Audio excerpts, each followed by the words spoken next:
விஸ்வேபிய நமகா. அன்பர்கள் அனைவருக்கும் நமஸ்காரம். இன்றைக்கி நாம் என்ன பார்க்குறோம் அப்படின்னா, குழந்தைகள் ருதுவாகக்கூடிய காலங்கள் நம்ம பற்றி பேச போகிறோம். அதாவது என்ன அப்படின்னா, நம்ம வீட்டில் ஏதாவது ஒரு கல்யாண நிகழ்வு வச்சுருப்போம், அல்லது நம்ம ஊருக்குள்ளே ஒரு கோவில் திருவிழா இந்த மாதிரி இருக்கும். அப்போ குலதெய்வம் சம்மந்தப்பட்ட திருவிழாக்களாக இருக்கலாம். இந்த நேரங்களில் நம்முடைய குழந்தை ஆளாயிடுது அப்படின்னா, அவங்களுக்கு என்ன ஒரு தடுமாற்றம் இருக்குமுன்னா, அந்த டயத்தில் குழந்தை ஆளாயிருது, என்ன பண்ணலாம், 16 நாள் ஆகணுமே அப்படின்னு சொல்லி நிறைய பேருக்கு குழப்பங்கள் இருக்காது.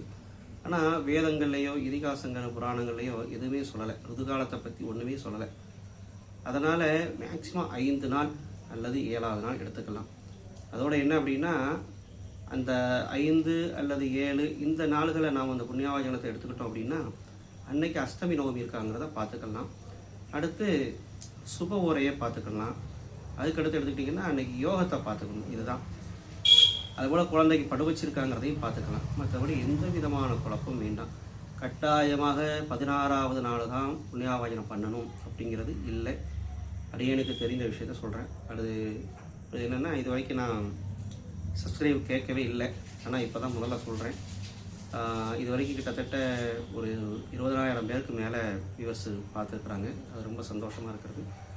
அடுத்த அன்பர்கள் தொடர்ச்சியாக எனக்கு ஆதரவு கொடுக்கணும், சப்ஸ்கிரைப் பண்ணணும், அடுத்து ஷேர் பண்ணுங்கள், அப்புறம் லைக் பண்ணுங்கள். அப்போ தான் அடுத்தடுத்த வீடியோக்களில் இன்னும் சிரத்தமாக என்னென்ன தகவல் இருக்கிறதோ, நல்ல அற்புதமான தகவல், பிரயோஜனமான தகவல்களை உங்களோட பகிர்ந்து கொள்ள சொல்லி தோடு முடிச்சுக்கிறேன். நன்றி, சுவாகரம்.